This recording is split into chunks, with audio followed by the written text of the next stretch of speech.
What's going on, y'all? Welcome out here to Clarks Hill Lake. I figured I'd cut a quick video to kind of talk to you about the upgrade that I've made to the XTR130.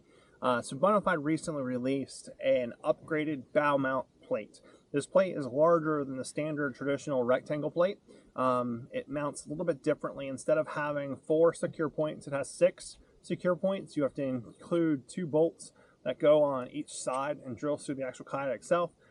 Those bolts are a little bit tricky to install because they require a middle spacer washer, and then they require a dry fit waterproof washer backed by a lock nut. So that's a little bit tricky to get on there, but once you kind of figure out the method, it's relatively easy to do. My recommendation is that take the lock nut, put it inside your wrench, and put a piece of black electrical tape around the backside to hold the nut in place as you seat the nut in place, and then drill screw down from the top.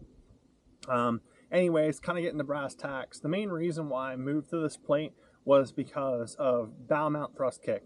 The Garmin Force Kraken puts out over 100 pounds of thrust, and on the small plate I felt like it was flexing the bow too much, and so in turn, moving to the larger plate, I was trying to move and distribute the stress of the thrust kick a little bit more evenly across the bow itself.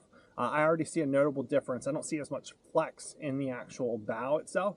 On the old setup, the bow would flex pretty notably. You could kind of see it flex in the nose. Now I can't see that flex. The rigidity of that bow mount plate is significantly helping.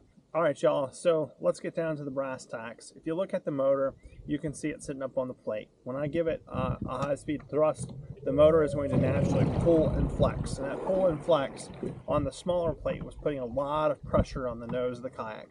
Now, with the larger plate, I have a more distributed force, which should help with the longevity of the nose. In theory, I should be able to run around at high speeds and kind of stop and go more aggressively and not have to think as much about wear and tear and potentially damaging the kayak over time.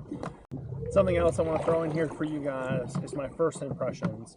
Okay, this install was not the easiest in the world, but it's not the most difficult. Taking it another step farther, when we think about the actual plate itself, the plate's super rigid, it's thick, it's durable. Adding the extra modified holes to it didn't compromise its integrity at all, so that's not a problem. And then last but not least, the only thing that I think I've got a little bit of concern with is water flow. So as I've been sitting out here tinkering and playing at higher speeds, getting a little bit of water through the hold ports that are up front. It's all draining out through the sides, through the front side scuppers that are up there, like the fitted scuppers that are up there. But I'm impressed. Bonafide makes a heck of a product. They always have, they always will, and they back it with a great warranty. So take that for what it's worth.